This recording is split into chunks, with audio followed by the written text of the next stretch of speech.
Да. Денеска зборуваме, секако првиот разговор го посветуваме на она што можеби се свртени очите на целата светска јавност, а тоа е војната на Блискиот Исток, како истата ќе се одрази во рамки на целиот свет, во рамки на Балканот, на регионот, а какви се секако последиците и за нашата земја, имајќи ги во предвид овие геополитички предизвици кои што навистина ги засегаат сите.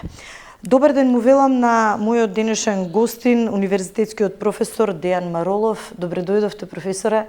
Патувавте од Штип, верувам, добро, затоа што, еве, сообраќајте еден од проблемите на кои што секојдневно се навикнуваме и тоа е, можеби, дополнителен предизвик нели да се стигне. Ви благодарам што одвоивте време и што сте денес со нас. Добар ден, благодарам на поканата. Еве, скоро после една година од последното гостување.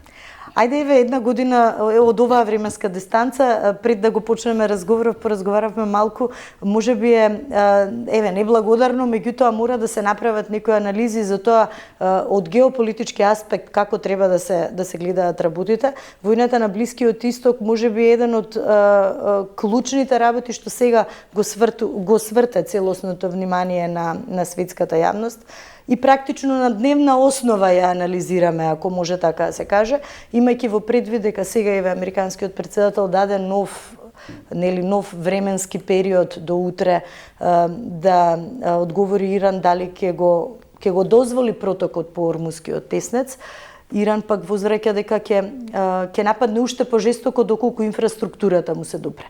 Генерално, каква слика имаме на геополитички план и која порака се испраќа, кои се директните последици и влијанија од оваа војна? Така, јас баш ја погледнав емисијата што имавме од пред една година, сега пред некој ден. Еве, може да се пофалиме на некој делови дека и погодивме некој од работите што следеа. Тоа зборувавме дека светот и Европа се соочува со нови предизвици и веројатно ќе има големи промени и тоа се случи. Кажавме дека Европа ќе се вооружува повторно и еве баш имав прилика да го гледам обраќањето на францускиот претседател Макрон пред неколку недели, која кажа дека Франција, ако сака да биде слободна, ако сакате да бидете слободни, мора да ви се плашат, а ако сакате да ви се плашат, мора да бидете мокни, затоа Франција повторно го проширува својот нуклеарен арсенал. Не имаше некои преговори дека тој нуклеарен арсенал или тој нуклеарен чадор на Франција може и да се прошири врз Германија сега, бидејќи сад некако најавуваат повлекување од Европа и таа некоја унилатерална политика на претседателот Трамп. Она што се случува на Блискиот Исток, тоа е стар конфликт кој сега повторно избива и повторно е во центарот на вниманието. Интересно е дека еве и таа кованица Блиски Исток, можеби можам да кажам, на англиски е Middle East, значи Среден Исток, ние го преведуваме како Блискиот Исток. Тоа е една кованица која е западна до некаде империалистичка, користена од Англија, која што требало да го дели светот од нивна перспектива. Блиски Исток и Среден Исток е во однос на Англија, така. Инаку тоа е Западна Азија, меѓутоа ние општо го прифативме тој термин како Блиски Исток денес. Што се случува таму? Се случува, ако научно го анализираме, можеме да кажеме судир на цивилизација, она што го пишуваше големиот Самуел Хантингтон, која тврдеше дека допрва престојат после 90-тите години, не доаѓа мир во светот како што мислеа сите, туку судир на цивилизации и сега ако одиме по неговата логика се судираат таму христијанско-еврејска цивилизација со исламска цивилизација. Што до крај не се слагам, бидејќи тука има и други интереси, тоа не е чисто судир на цивилизација, меѓутоа во голем дел сепак ќе се поклопуваат работите што тој ги прогнозираше. Имаме хаос на Блискиот Исток, имаме судир меѓу коалиција на две држави, тоа е САД и Израел, против Иран, меѓутоа тие се во директен воен конфликт, меѓутоа тука се засегнати и други држави, тука се шесте голски држави или од државите од Персискиот залив, како Саудиска Арабија, Бахрейн, Катар и така натаму, но војната паралелно се води уште на два други фронта, во Либан и во Газа, се уште некако ја заборавивме Газа, а таму продолжуваат судирите секојдневно, каде што Израел пак војува со Хамас и Хезболак, што пак се сметаат за прокси армии кои действуваат нели со поддршка на Иран. И цел свет во суштина е засегнат, не се ни само овие држави, заради самата геостратегија или геостратешка поставеност на Иран, поточно Ормудскиот теснец, нели веќе сите научивме дека таму поминува од 15 до 20% од светската нафта, така да директно е засегнат целиот свет од овој конфликт. Во Иран и Израел војуваат меѓу себе, меѓутоа многу луѓе добиваат впечаток дека тие граничат едни со други, а тие се во суштина многу далеку, така да ова е некоја софистицирана војна кај што летаат проектили и авиони на многу големи растојанија. Чисто за да им стане појасно на гледачите, Иран и Израел се толку далеку колку што била поранешна Југославија од Словенија до Македонија. Значи кога летаат едни проектили, тие минуваат огромни дестинации и минуваат барем две територии воздушен простор на други две држави за да стигнат до целта. Значи не граничат меѓу себе, а сепак војуваат и тоа гледаме дека има голема деструкција помеѓу нив. Тој конфликт меѓу Израел и Иран е стар во суштина на нештата. Таа омраза постои со години назад од исламската револуција наваму, меѓутоа работите никогаш не се црно-бели.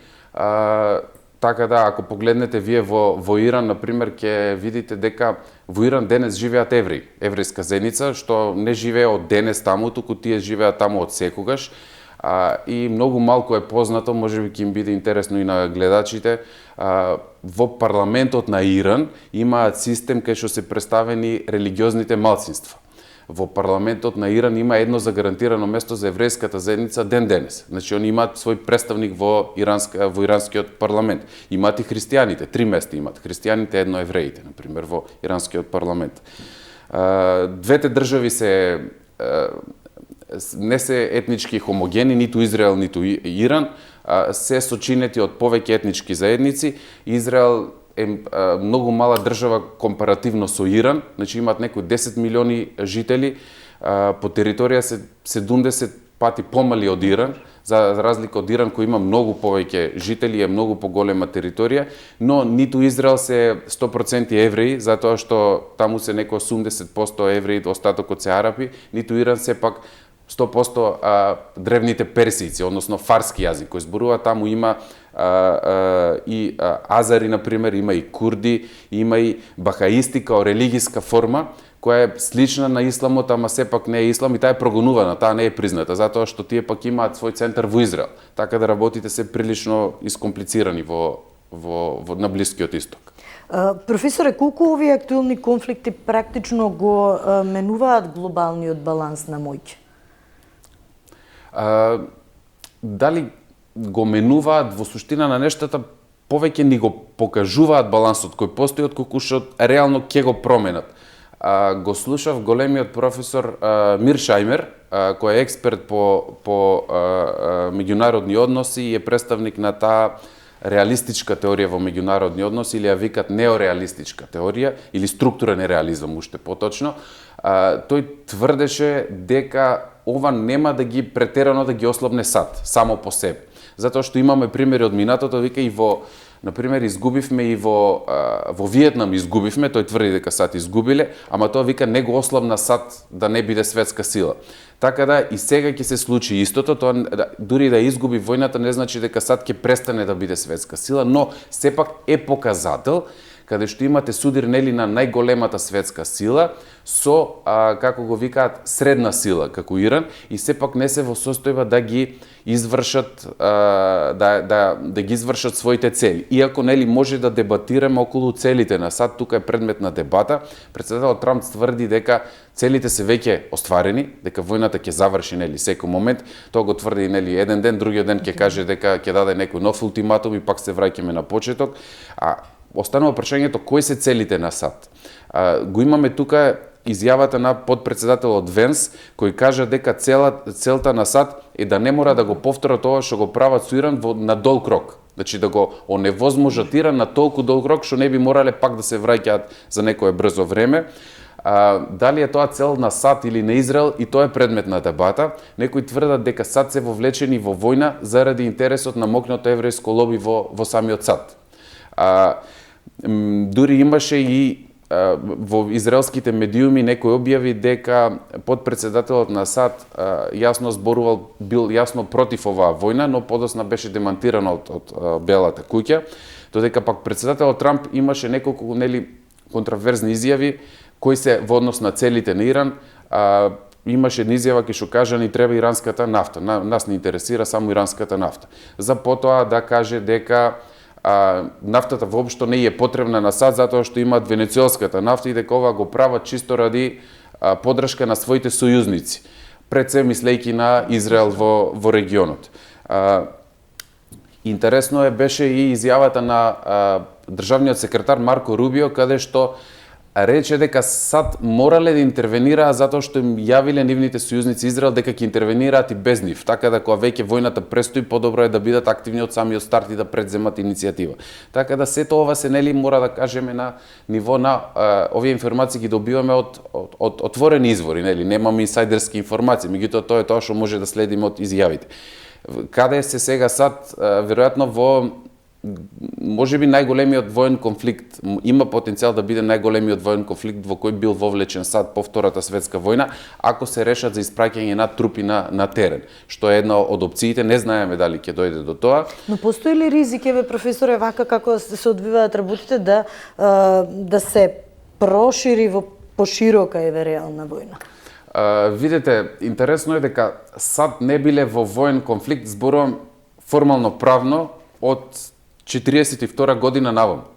Значи, последен пат кога САД објавиле онака по процедура војна, влегле во војна со држава преку Конгресот на САД, било 42 година. Интересно е да се каже дека последен пат САД биле во војна со нашиот сосед Бугарија. Објавиле војна на Бугарија заедно со Романија и Унгарија. Тоа е значи во време на Втора светска војна. После тоа е променето законодавството на САД, каде што му е дадено право на председател да прати трупи некаде, без да бара официјална потврда од Конгресот. Нормално, ако таа војна не потрае, ако потрае, тоаш Конгресот мора да ја потврди постоењето на таа војна. Дали има потенцијал да прерасне во поширок судир? Секоја војна, дури најмалата војна, дури и граѓански војни имаат во себе потенцијал за поголеми широки конфликти. Дали може да дојде, пак го поставим прашањето до Трета светска војна, тука не верувам, затоа што имаме судир меѓу нуклеарна и ненуклеарна сила. Значи Иран по капацитетите што ги поседува не е во можност реално да ги загрози САД на нивна територија. Да, во можност е да ги загрози САД на море, во базите околу во Персискиот залив, да направат огромни штети на економијата во светот, меѓутоа не е во состојба реално да го загрози САД како територија. Тоа не исклучува терористички напади кои се можни. Но може да се постави прашањето и дали и како ќе влијае на НАТО и на Европа целова војна. Така, тоа е пак тоа е друго прашање и многу интересно прашање за влијанието на конфликтот врз НАТО, затоа што имаше изјави од председателот Трамп повторно каде што кажа дека толку е лут на сојузниците, очекува поддршка што е можно, што е веќе најавува како опција и САД да излезат од НАТО. Што не е најлогичната работа, зашто НАТО е основано од САД на прво место и е инструмент во рацете на САД. Председателот Трамп кажа, употреби некои и тешки зборови, нарекувајќи ги своите сојузници кукавици, па рече за НАТО дека не е ништо повеќе од тигар на хартија, значи да, тигар опасен, ама само на хартија, не функционира во реалноста, бидејќи тоа очекуваше по автоматизам сојузниците да застанат зад него. Меѓутоа имаше реплики од сојузниците во НАТО, европските сојузници на НАТО, во НАТО кои рекоа дека НАТО е одбрамбена алијанса. Значи не може да очекувате од НАТО да врши интервенции, офанзивни интервенции против држави, која самите држави членки на НАТО не се нападнати. И тоа е одличен став, и тука би го поздравил тој став, но и би ги потсетил истите тие што го даваат тој став, дека интервенцијата на НАТО во СР Југославија беше надвор од границите на НАТО и офанзивна акција, не за одбрана на НАТО, но тоаш немаше такви изјави. Интересна беше изјавата на Руте, генералниот секретар на НАТО, кој кажа, пак интересен став, нешто во стилот на реплицирајќи на европските членки на НАТО, на сојузниците, кажа продолжите да сонувате дека можете да се браните сами без Америка, што пак ја отсликува реалноста дека не сите европски држави се спремни нели да вложуваат во одбрана на начин како што тоа го правеше САД до сега реално за нив. Тие беа под чадорот на САД до сега и парите наменети за одбрана можеа да ги насочуваат на друго место. Меѓутоа работите се променети. Инаку интересно во однос на НАТО би издвоил уште два момента. Односите се нарушени од претходно, уште од моментот кога претседателот Трамп кажа дека ќе го земе Гренланд, што е територија на Данска, што е членка на НАТО. Значи практично една членка на НАТО се закани со одземање на територија на друга членка на НАТО и тоа европските сојузници не го заборавија до ден денес, нели го имаат тој став. Особено предничеше во ставот против оваа интервенција Шпанија, кои нели одбија дури да ги дадат својата територија и воздушен простор на користење на САД, па претседател Трамп имаше една изјава кај што кажа прво не ни требаат, а второ ако сакаме да ја користиме нивната територија или воздушен простор и ќе ја користиме кој ќе не сопре, што пак нели не беше најпријателски чин на помеѓу сојузници во рамки на еден исти сојуз. Но и останати членки нели на ЕУ негодуваат сега во однос на нели на овие сите искази и странава на САД, особено поради самиот факт ова што рековте директното влијание на војната генерално глобално ако го гледаме.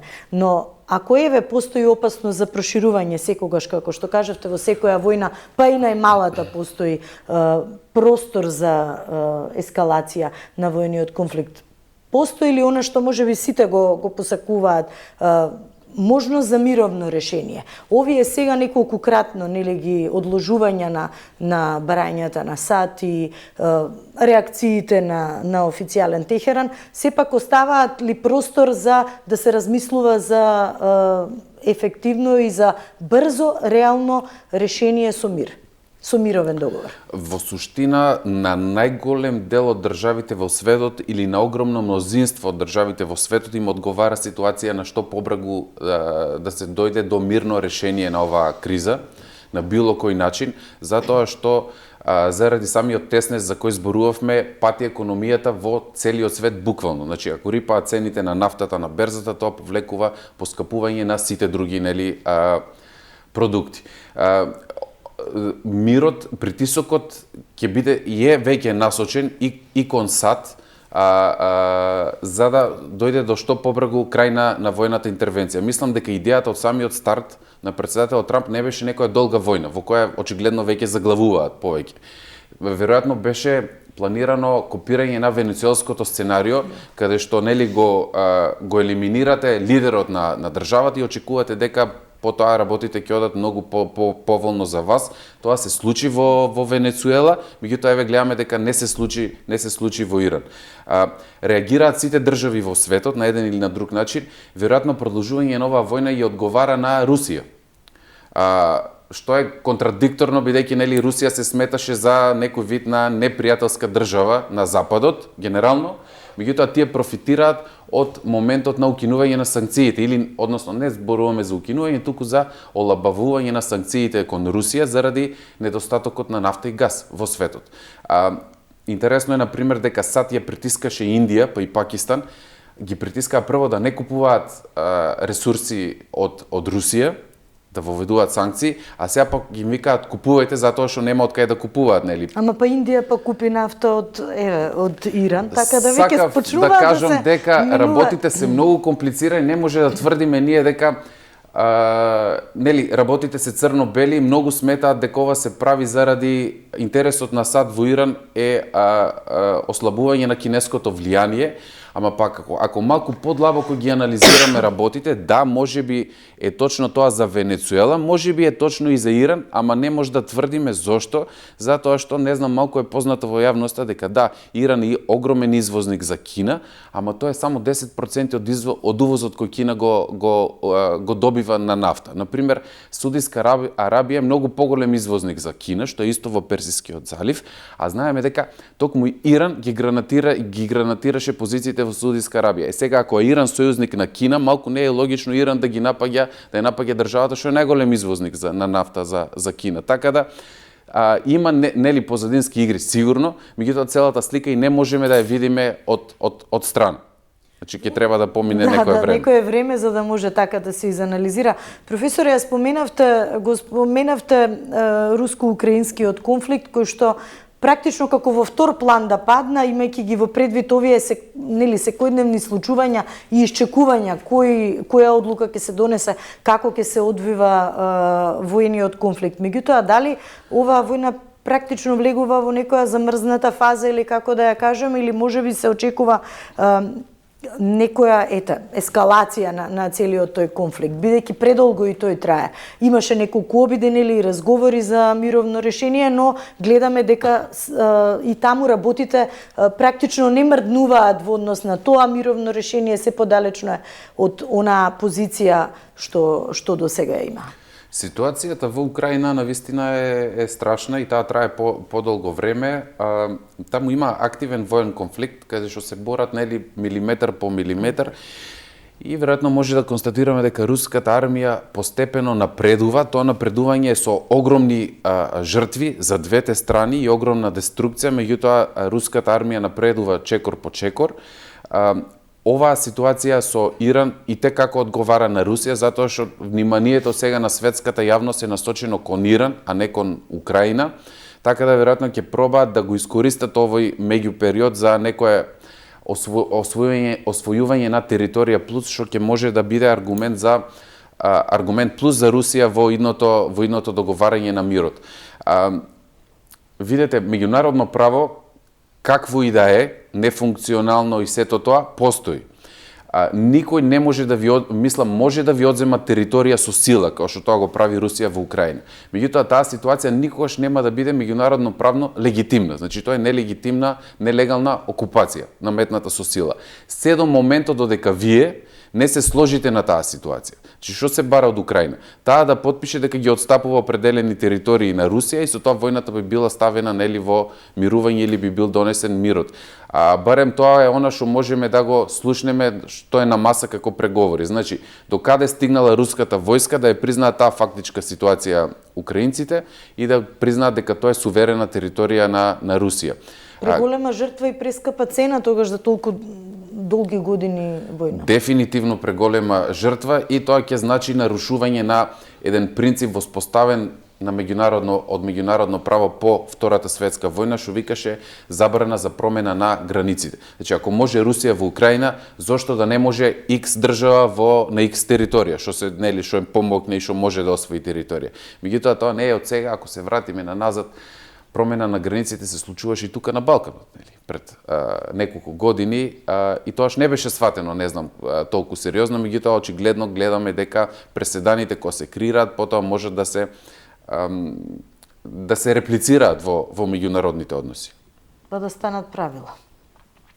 Професоре, она што можеби нас најмногу не засега е политичката тензија меѓу Скопје и Софија. Не може да го избегнеме тоа прашање, имајќи во предвид дека застојот знаеме поради уставните измени, сега ставот на владата е дека ќе се бараат гаранции за европскиот пат, дека нема отстапки, па дури истите да траат и со децении. Од официјална Софија па ставот е дека тоа е европско барање, не е билатерален спор и ќе мора да ги исполниме тие, да ги речам условно, домашни задачи. Каде практично ние стоиме на тој евроатлантски пат, имајќи ги во предвид овие позиции на двете страни?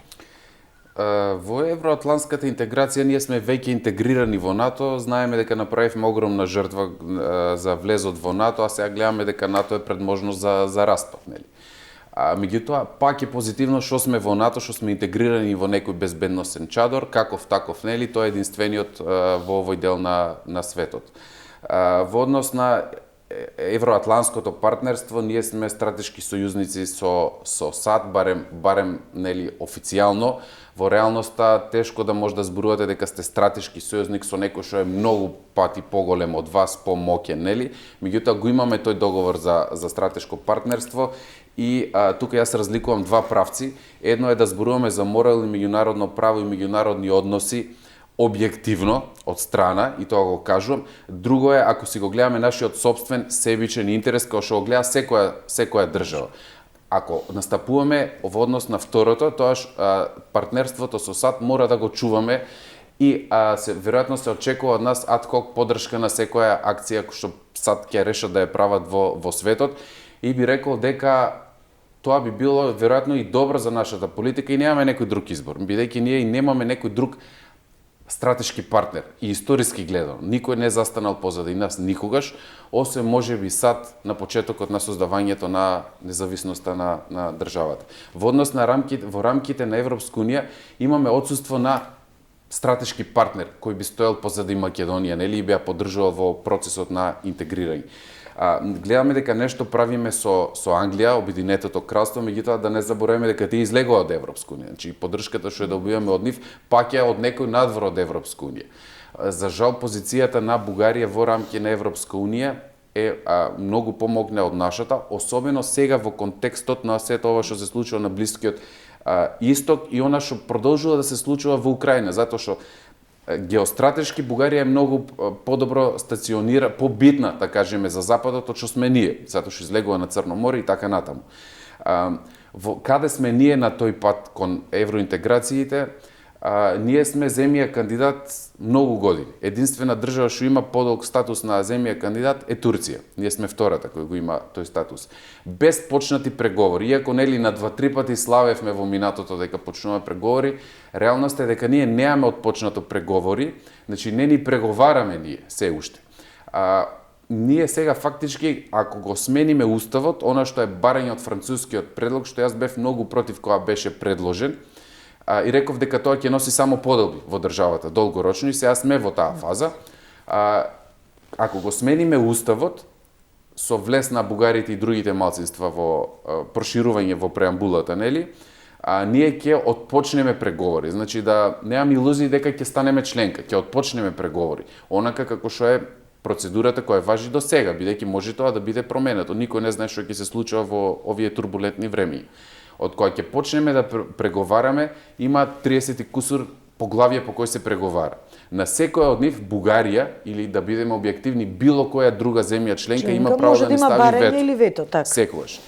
И од кој ќе ги испреговараме сите поглавја, ушеднаш има еден последен круг кај што се врши ратификација на прием на новата членка во Унијата, кај што ќе мора исто ратификација на тој договор и во бугарското собрание. Значи да не се лажеме дека тоа ќе биде последниот услов од Бугарија. Веројатно ќе има и други услови. Тука е умешноста на дипломатијата да испреговарате. Значи мислам дека и се обидуваат тоа да го направат, колку ќе бидеме успешни, тоа е друга работа. Да, влезот на бугарите као малцинство во уставот се случи на некако да биде врзано со нашето влегување во Европска унија, а не со почетокот на преговори за влезување на Европска унија. На почеток што и мислам дека таа позиција никој во Македонија не би ја одбил, ако може да се, мислам дека кога викаат гаранции од Европска унија дека се однесуваат на тоа, инаку други гаранции никој не може да ви даде, затоа што секоја држава има право на вето и е суверена во однос на своето одлучување на денот на гласањето. Не може да им забраните да гласаат као што сакаат. Ама сега гледаме дека има некои најави за отстранување на едногласноста за прием на нови членки, што ја не би бил... целиот процес, професор, е практично за проширување во некоја, да ја кажеме, критична фаза, така да и тоа мора да го Но да не бидеме па премногу оптимисти сега дека некој заради нас баш го променува начинот на гласање во Европска унија, веројатно тука има други позадини, веројатно околу Унгарија, санкциите за Русија и така натаму, како и да е, и да дојде до промени на моментот на консензус за прием на нова членка, пак постојните држави членки треба да се сложат на тоа. Значи Бугарија пак треба да се сложи да и биде одземено правото на вето, што пак е проблематично, нели, само по себе. Значи каде сме заглавени во процесот. Како ќе се одвиваат работите во иднина пак останува да видиме. Мора да сме проактивни на тој план во секој случај. Кои се, можеби, клучни моменти кои што во наредниот период ќе бидат фокус на ова прашање? Европска унија мора да предземе иницијатива и мислам дека го сваќаа сега тој момент, или ќе предземат иницијатива и ќе се репозиционираат како некој глобален играч, или народски кажано никој нема да ги прашува за ништо, бидејќи се наоѓаат во една таква ситуација. НАТО можеби не е на вистина пред распад, но има изјави што нели дадени од председателот на најмокната држава во НАТО, САД, кај што вика можеме да излеземе од НАТО. Што значи тоа? Тоа е остварување на сонот на Кина и на Русија, распад на НАТО. НАТО без САД би било предизвик можеби и за Русија, па и за Кина. Значи тоа би било многу ослабено НАТО. Каде е Европска унија во тој момент? Оставена сама на себе. Или ќе се репозиционира како клучен играч и ќе направи големо проширување, да покаже дека е фактор некаков, нели? Или ќе остане во таа заглавена бирократија во која е сега. Тука е нашата шанса, значи во некое едно брзо зачленување во пакет, не само на Македонија, не се прави тоа за Македонија, да не се лажеме, туку тој пакет би бил заедно со Украина, Молдавија, цел Западен Балкан. Веројатно, овие држави би влегле во некоја постепена интеграција, кај што би станале членки на Европска унија, да, меѓутоа без право на вето и без еден куп други права кои постепено би ги добивале, но тоа е нашата голема шанса, но тоа е шансата и на Европска унија. За прв пат после многу време ни се поклопени интересите со Европска унија. Пак ќе кажам, не заради нас, туку заради целата геополитичка ситуација, нели? Пак останува да видиме како и на кој начин ќе оди, што ќе се движи самата Европска унија, бидејќи тука има повеќе дилеми.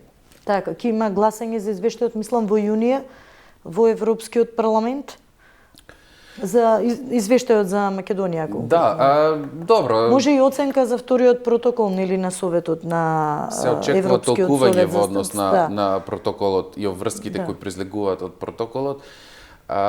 Еве, формално правно или правнички да погледнам, нели, доаѓам од правен факултет. Протоколот, што е протоколот? Во суштина протоколот не е договор, иако кај нас некако се сваќа дека тоа е едно исто. Договорот има многу поголема правна тежина или единствената правна тежина е паѓа на врските кои произлегуваат од договорот. Со протокол во принцип вие не може да создавате нови прави и обврски за договорните страни. Протоколот, као што самото име ви кажува, значи начин на динамика на исполнување на договореното на правото и обврските од договорот, а не создавање на нови права и обврски.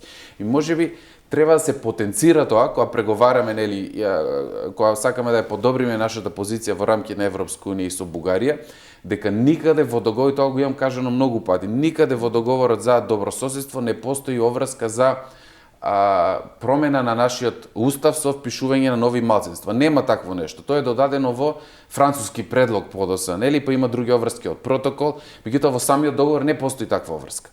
Значи треба да се потенцира тој момент дека ние кога би го правеле тоа, би го правеле доброволно и дека го правиме нешто плюс од она што ни е обврска во договорот, а не дека самото тоа е дел од обврска од договорот кој што го представува официјално Софија деновиве. Така, убаво рековте да размислуваме малце повеќе за себе, своите позиции, она што секако е во интерес на нашите граѓани. Не е себично, не може да го гледаме како себично, туку нешто што искрено не интересира нас како граѓани и днината на нашите деца. Само би ве коригирал, е себично, не е морално, ама тоа е начинот на како функционира меѓунаrodните односи, за жал. Професоре, ви благодарам многу што бевте дел од денешната емисија. Верувам дека ќе имаме можност и за следни разговори, имајќи ги во предвид какви се случувањата и пошироко, нели, на геополитичката сцена, но и директните влијанија и кај нас и во регионот. Ви благодарам за поканата.